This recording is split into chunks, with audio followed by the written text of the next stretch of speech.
समझने का प्रयत्न किया कि गुरुदेव ने कहा है गीता का वर्णन करूं, सरल स्वादुतम सार, जो बहुत सरल है।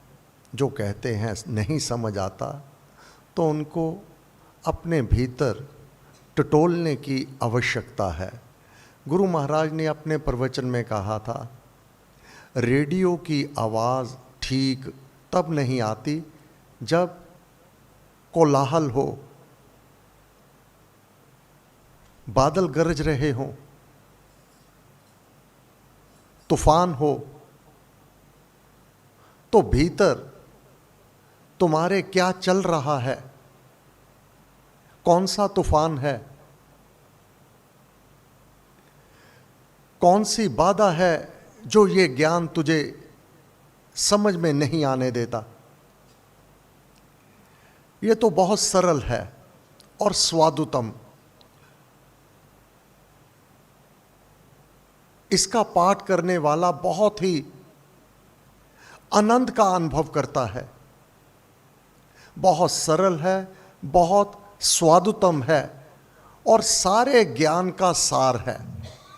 जितने भी ग्रंथ हुए हैं आज तक, गीता गागर में भरा सागर ज्ञान महान।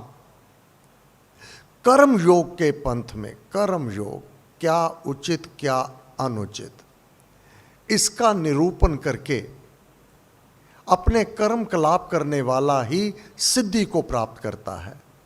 चमके सूर्या समान, तुझे क्या करना उचित क्या अनुचित, यह श्रीमद् भगवत गीता बताती है। यह भगवत गीता तो ज्ञान की गंगा है, ज्ञान की गंगा।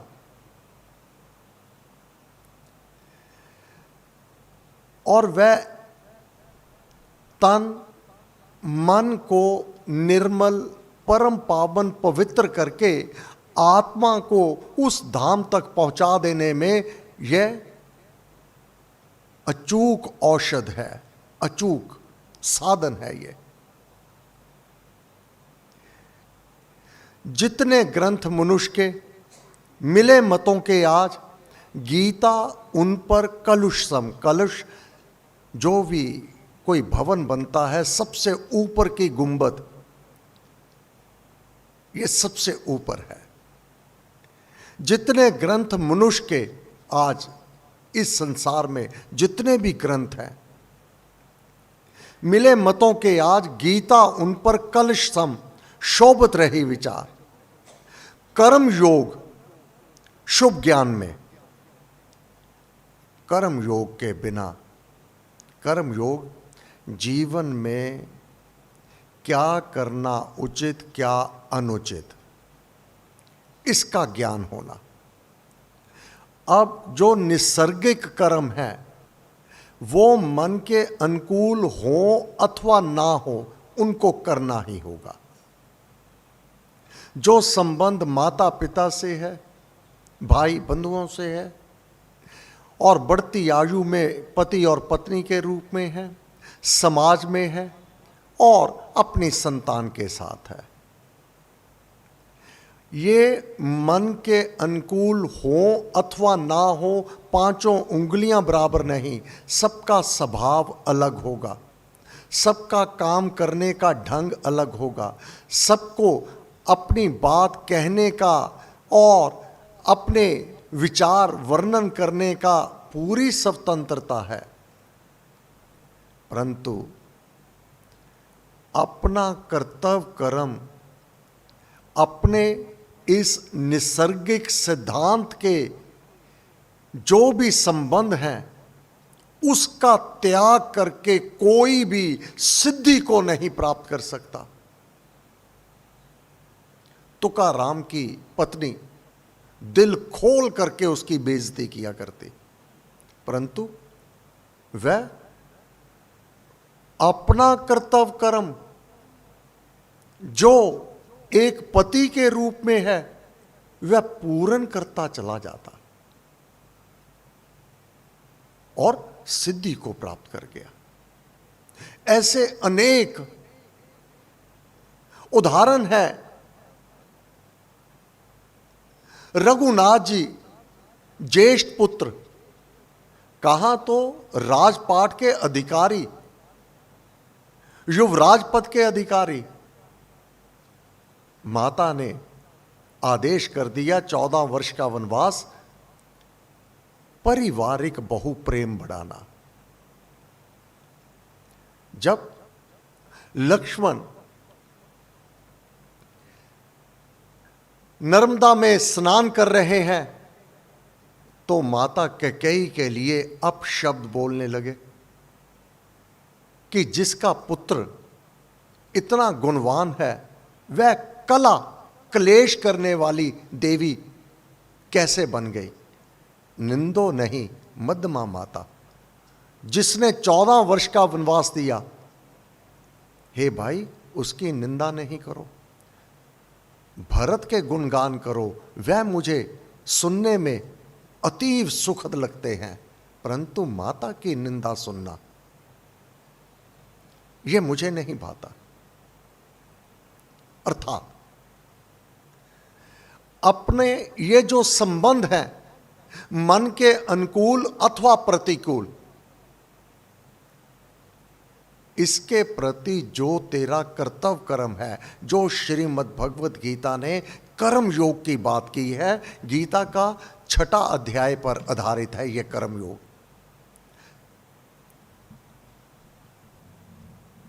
अगर अपनी आत्मा के दर्शन चाहते हो,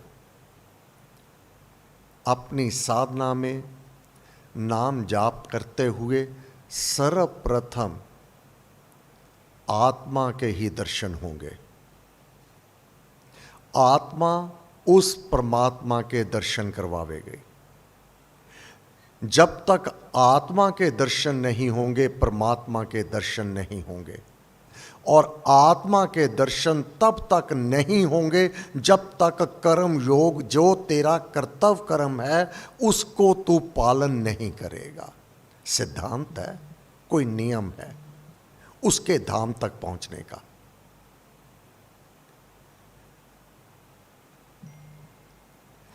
अपने कर्तव्य कर्म में मर जाना अति उत्तम है। भगवान श्री कृष्णचंद्र जी महाराज की वाणी है। अपने कर्तव्य कर्म के काल में अपना कर्तव्य कर्म करते हुए मर जाना अति उत्तम है।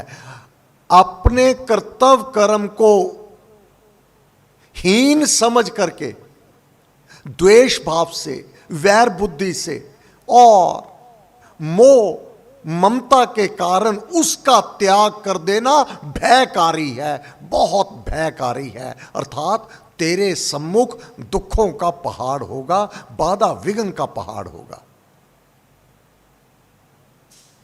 तेरे मार्ग में अनेक अवरुद्ध होंगे।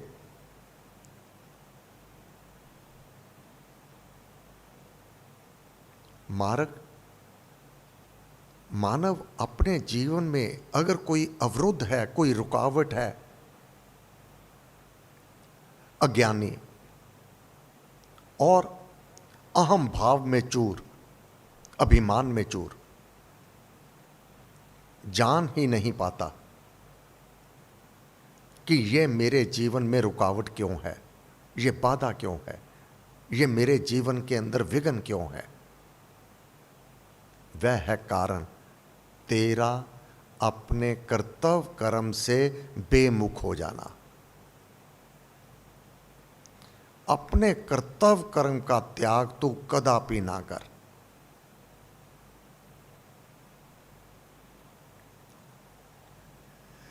जनकर्मी सन्यासी है, जनकर्मी 19वां श्लोक, जो अपने कर्तव्य कर्म में लगा हुआ है वही सन्यासी है। अपने कर्मों का त्याग कर देना सन्यासी नहीं है। हमारे वेदों में घर बार का त्याग, माता पिता का त्याग, यह वर्जित है, यह सन्यास के अंतर्गत नहीं आता। परम पूज्य श्री स्वामी जी महाराज को जो सन्यास धारण करना पड़ा, अभी शिशु के रूप में अपनी स्मृति ही नहीं, अपनी स्मृति प्राप्त करने से पहले ही माता का शरीर शांत हो चुका। महाराज ने कहा, मुझे अपनी मां की शक्ल को याद नहीं कि मेरी मां कैसे थी। अपनी स्मृति को प्राप्त करने से पूर्व पिता का शरीर भी शांत हो चुका था। पालन पोषण मामा के घर, नानी के यहां जम्मू राज्य में हुआ। अभी बाल अवस्था में ही थी कि नानी का भी शरीर शांत हो गया। हां, दादी से एक बार मुझे मिलने का स्मरण होता है, एक बार, बहुत महीन सा, कि एक बार दादी से मिला। दादी का भी शरीर शांत हो चुका, मामा मामी का भी शरीर शांत हो चुका। अब इस धरती पर मेरा अपना कोई भी नहीं था। तो साधु सन्यासियों की संगति प्राप्त हुई, इसलिए सन्यास धारण किया था, अपना कोई नहीं था। अन्यथा हमारे वेदों में अपने माता पिता का त्याग करके अलग बस जाना, बहू सास ससुर का त्याग करके अपने पति और बच्चों को लेकर अलग अपना घर बसा लेना भयकारी है। गीता प्रमाण है, कर्म योग, जो तेरा कर्तव्य कर्म है उसका अगर पालन नहीं किया, पति सास ससुर की ही देन है। वह सास जो तेरे पति की जननी मां है, उसका कर्जा, जब वह बालक कुछ नहीं जानता था तो मां ही भगवान का रूप धारण करके पालन पोषण करती रही। पिता तेरे सुख सुविधाएं के लिए तुझे खान पान, तुझे वस्त्र और तेरे को पढ़ाई के लिए ये पिता ने ही सारे प्रबंध किए। मां कहीं पर काम पे नहीं जाती थी। आज पिता नकारा हो गया, आज पिता के साथ बोलचाल बंद, आज पिता को बड़ी ही हीन दृष्टि से देखना। मेरे लिए किया ही क्या है, जो तू आज है वह तेरे पिता का ही परिणाम है, जो तू कुछ प्राप्त किया हुआ है।